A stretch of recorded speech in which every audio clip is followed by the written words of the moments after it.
Hi there. So I'm continuing to go through tips for accessing the library databases on your own, and just in case you missed this in class or you need a refresher for how to do it. Because sometimes when I go through stuff, it's kind of quick. So I just want to make sure that you can replicate it on your own. So today I'm going to be doing, or in this video, I'm going to be doing JSTOR. So JSTOR is one of the most important databases for history students, history professors, historians, historical research. Okay, so let's talk about how to get to it, how to search it, and what type of things you might find on it.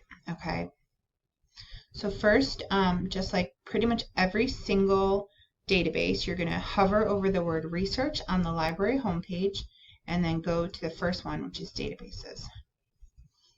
Then alphabetically, you're going to JSTOR, and I think there's not very many J's, so it's easy to find. Okay, so this is what it looks like when you are on the advanced search page.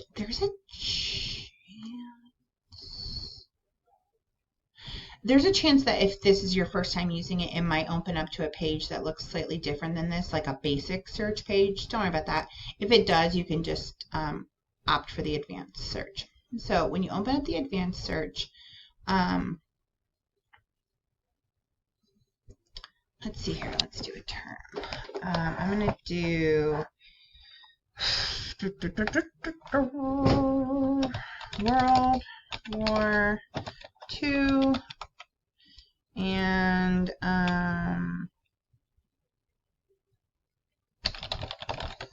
radiation poisoning. This is probably going to go terrible, but that's okay because I want to show you something.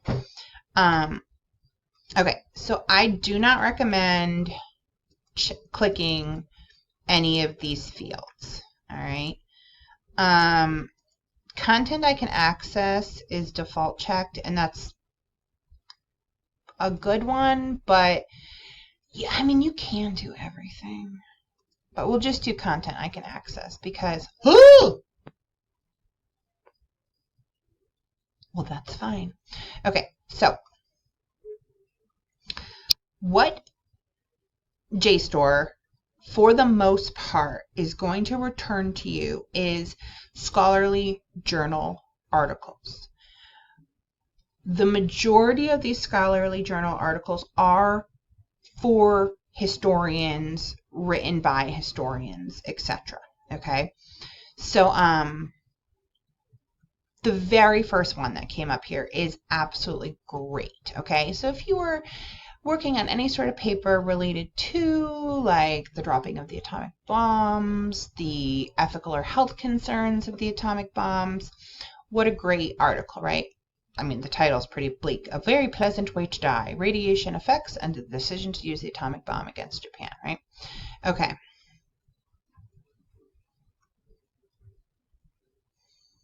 Now,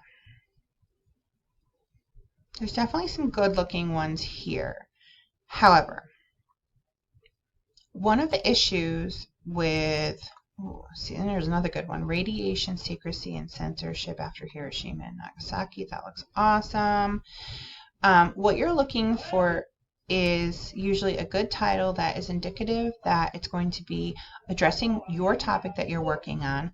Also, you want to look at the title of the journal. So this very first one you see here is Diplomatic History, that great peer-reviewed journal, and the date is fairly recent, right? And obviously 2012 isn't like recent, but from the perspective of an academic article, that's fine. It's not like in like a freaking biology article where it has to be like super recent for some topics. No, this is recent research. Now here's the issue. As you go through this list, you'll see that a lot of these don't look very useful, right? Like posters. Oh, I don't even know what that is. Native Americans and the Environment, a survey of 20th century issues. If I had to guess, that's about the fact that Native Americans were were hired to mine uranium on native land in the Southwest with no consideration for radiation poisoning and how that would affect them. So that would be my guess. But as we go down through this list here, you can see a lot of these topics do not seem very relevant, okay? So this is the struggle with any research topic, any research process, is that you do have to sort through a lot of results. That's literally what research is, okay? But as we're going through this is, pretty impressive. Oh, now perfect. Here's what I wanted to show you. So, one of the slight concerns that comes up with JSTOR specifically is it's not all history articles. Sometimes other topics are sort of mixed in here. So, industrial disasters and epidemiology. Now, I bet that does address radiation, right? Like it's kind of in there. However, that's addressing it from what sounds like it might be a more scientific perspective or a public health perspective as opposed to a historical perspective.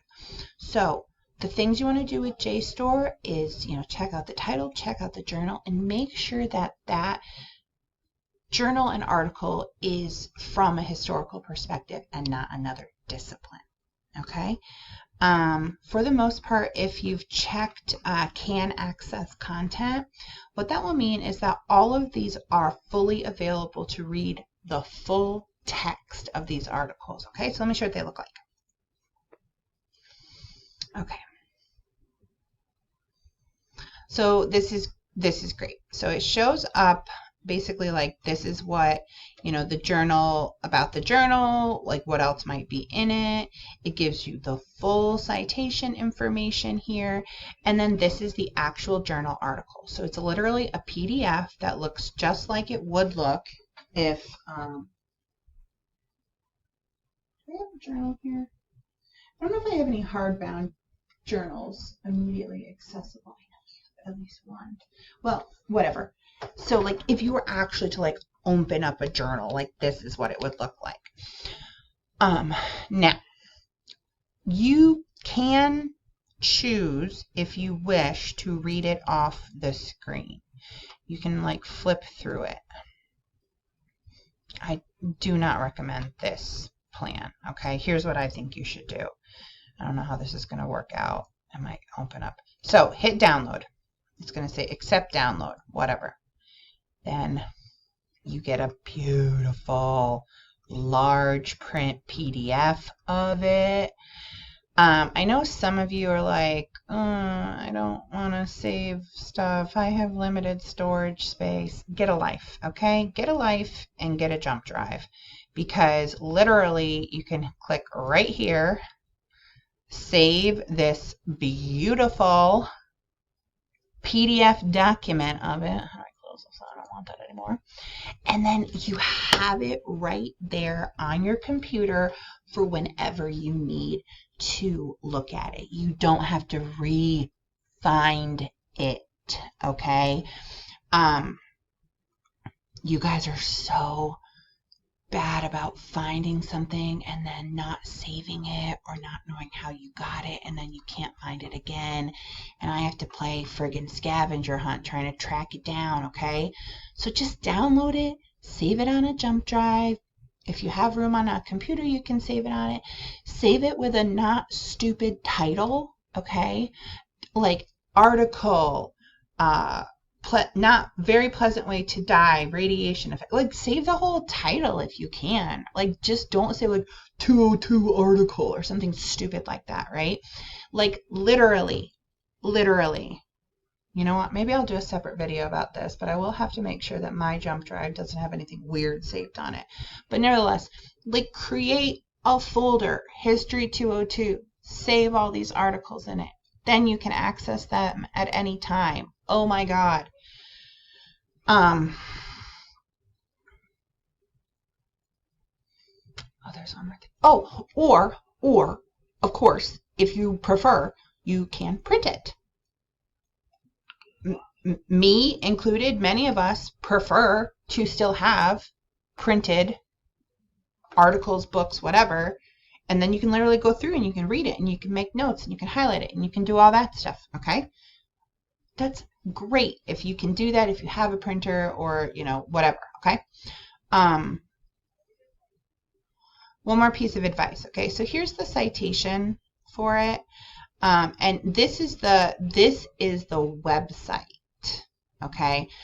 Now, that website is through like Westfield State's library, okay? So there's a chance that if you try to just open that website from a browser that is either off campus or you're not logged into the library with your like Westfield user ID, it'll come up with an error and say you have to pay for it. You do not. I cannot stress this enough. I will yell it in class so many times at you guys and you will still do it. You will never ever buy a scholarly article. If you ever buy a scholarly article, that's on you, bro, because I can find anything for free, okay? Now, this website is important, and if you're signed into your library account or like signed into, a Westfield computer and you use that, it'll be no problem. You can get to it. That's great. Do not, however, if you're on one of these sites, do not just, let's see if I can get this to go up here, copy the browser website, okay? Sometimes those work and sometimes they literally just lead you to like the general library page or something like that. So I really want to make sure that you are saving.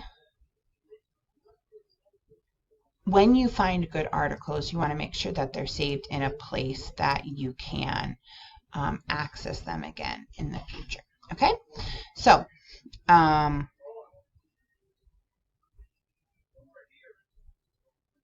guess those are pretty good tips for, what type of things you might search, making sure you're looking for historical articles that are accessible and how to save them and access them. So I will go on to another database. Okay.